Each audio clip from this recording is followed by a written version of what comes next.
Remember that joke, what do you call pedestrians in LA? Answer, Los Angeles Dodgers. Well, contrary to popular humor, there are actually a lot of nice places to enjoy on foot. Want some suggestions? Vicki Curry met an avid walker who has put several dozen routes in a book called Walking LA. Los Angeles, it's the kingdom of the automobile and the freeway, where four wheels are considered better than two legs. It's no wonder nobody walks in LA. You know, that's the popular belief, but it doesn't have to be that way. There's actually plenty of places in Los Angeles that are very rewarding to walk through, and that's why I wrote the book, to make it as easy as possible for readers to visit a new neighborhood, or maybe a neighborhood they'd only passed through briefly before, and really get up close and personal with it so they could appreciate everything it has to offer.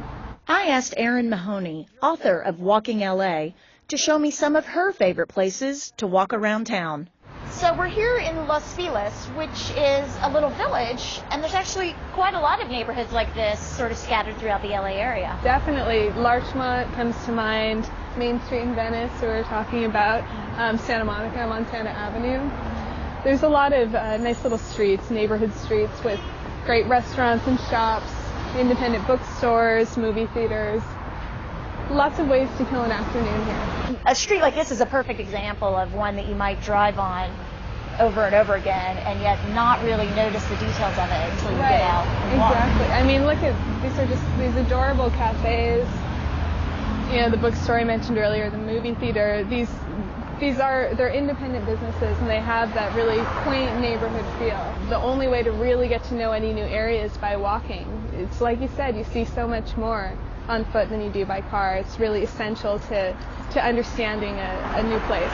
I haven't always been an avid walker. I grew up in the Inland Empire in a city called Rialto. It's not entirely pedestrian friendly. I really drove to a lot of the places I went to.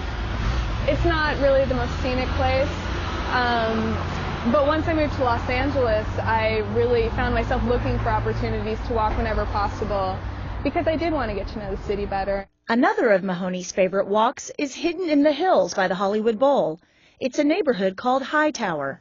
You see these streets up here, many of these houses are only accessible from walk streets and from stairs. Oh, really? Yeah, so this tower contains an elevator that the residents can use when they don't feel like climbing all the stairs to get up to their houses. So only the residents have a key to the elevator in the tower, and they park in these row garages down here, and they can go up to their houses that way. It's a very unusual, and I mean, that's part of what makes it such a cool neighborhood, is it has that feeling of a secret discovery. You know, it's very peaceful and secluded up there, and you really feel like you're discovering something new.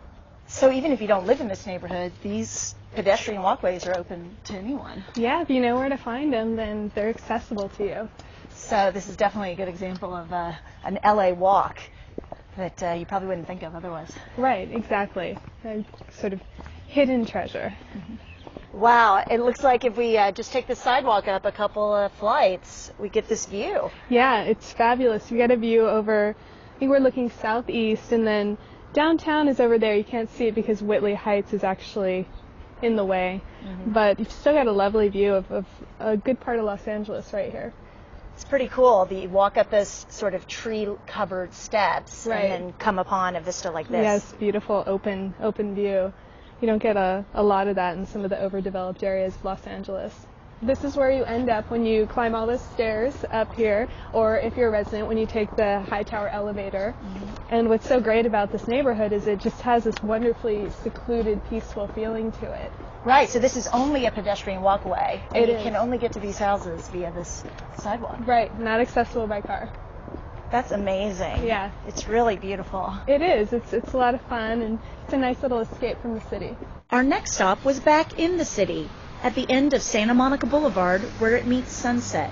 Now we're in Silver Lake, and it's a somewhat unlikely walking area.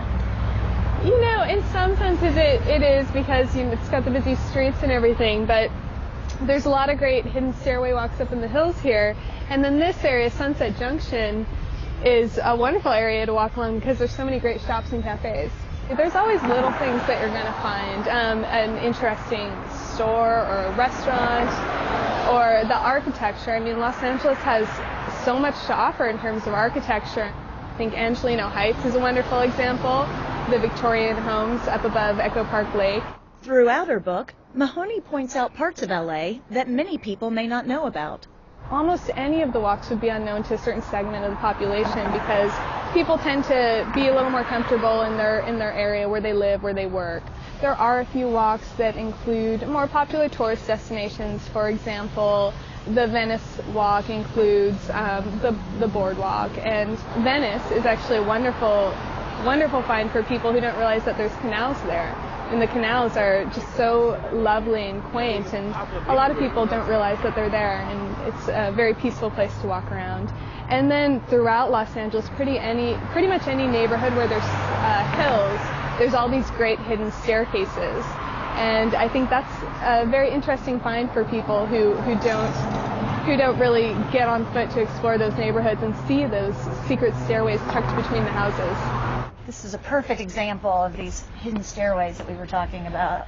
It is, and this one is actually a little more famous than most of the other stairways in the book because it was featured in the Laurel and Hardy film The Music Box, in which they tried to move a piano up this very narrow, steep, long staircase.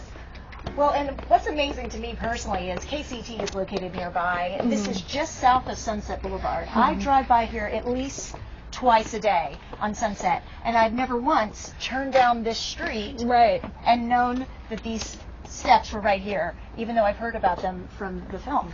Right, and why would you? Because it's not on your route, so you kind of get into a routine, and you don't really think about what's off on these side streets. Well, and again, perfect example of things that you would discover if you just get out of your car, place you drive every day, take a walk, and see what you'd find. Right. That's what Erin Mahoney hopes will happen when people read Walking LA. People are so entrenched in this car culture that it doesn't really occur to them to leave the car in the garage and to walk somewhere that maybe, less than a mile away or a mile and a half away. It's really pretty easy to walk, and they might find that if they walked it, they'd find things along the way that were of interest to them. I want to make it as easy as possible for readers to go to a new place and to feel comfortable just setting out and exploring, and by doing so, really be able to know exactly where they're going so they can focus on what they're seeing. Los Angeles, it's a wonderful city, but it can be pretty overwhelming. It's vast and sprawling and diverse. But getting to know Los Angeles' many neighborhoods is a very rewarding experience that I think everybody should be able to enjoy. And that's our program. I'm Val Zavala. For everyone at Life and Times, thanks for watching. We'll see you next time.